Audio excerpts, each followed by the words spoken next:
വ്യാപാര രംഗത്ത് 61 വർഷത്തെ പ്രവർത്തന പാരമ്പര്യവും ജനഹൃദയങ്ങളിൽ വിശ്വാസ്യതയും പിടിച്ചുപറ്റിയ ജനതാ ഗ്രൂപ്പിന്റെ പുതിയ ഹോം അപ്ലയൻസസ് ജനത ഹാപ്പി ഹോം വടക്കാഞ്ചേരി ചാലിപ്പാടത്തുള്ള ലൂവീസ് ടവറിൽ പ്രവർത്തനം ആരംഭിച്ചു. 3 നിലകളിലായി വിശാലമായ ഹോം അപ്ലയൻസസ് ശേഖരം. ഓരോ 2000 രൂപയുടെ പർച്ചേസിനും ഒരു അപ്പച്ചട്ടി സൗജന്യം. കൂടാതെ നിരവധി ഓഫറുകൾ.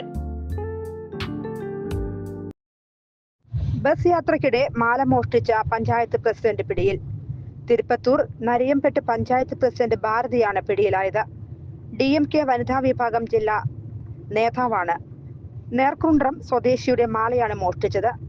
ഭാരതിയെ റിമാൻഡ് ചെയ്തു. പൊതുപ്രവർത്തനത്തിനൊപ്പം മോഷണവും ഒരു ഹോബിയാക്കിയ ഈ വനിതാ നേതാവിനെ അറസ്റ്റ് ചെയ്ത ശേഷം കോടതിയിൽ ഹാജരാക്കി ജുഡീഷ്യൽ കസ്റ്റഡിയിൽ റിമാൻഡ് ചെയ്തു. പോലീസ് നടത്തിയ അന്വേഷണത്തിൽ കോയമ്പേട് ബസ് സ്റ്റാൻഡിലെ CCTV ദൃശ്യങ്ങൾ പരിശോധിച്ചപ്പോൾ വരലക്ഷ്മിയുടെ ബാഗിൽ നിന്ന് ഒരു സ്ത്രീ മാല മോഷ്ടിക്കുന്നതായി കണ്ടെത്തി. തുടർന്ന് നടത്തിയ അന്വേഷണത്തിലാണ് മോഷ്ടാവ് തിരുപ്പത്തൂർ പഞ്ചായത്ത് പ്രസിഡന്റായ ഭാരതിയാണെന്ന് വ്യക്തമായത്. 56 വയസ്സുള്ള ഭാരതിക്കെതിരെ തിരുപ്പത്തൂർ, വെല്ലൂർ, അമ്പൂർ എന്നിവിടങ്ങളിൽ നിരവധി കേസുകൾ നിലവിലുണ്ടെന്ന് പോലീസ് അന്വേഷണത്തിൽ കണ്ടെത്തി. News desk anytime news. കൂടുതൽ വാർത്തകൾക്ക് ഞങ്ങളുടെ ചാനൽ സബ്സ്ക്രൈബ് ചെയ്യുക. ഫേസ്ബുക്ക് ഫോളോ അപ്പ് ചെയ്യുക. വാർത്തകൾ വേഗത്തിലറിയാൻ എനിടൈം ന്യൂസ്.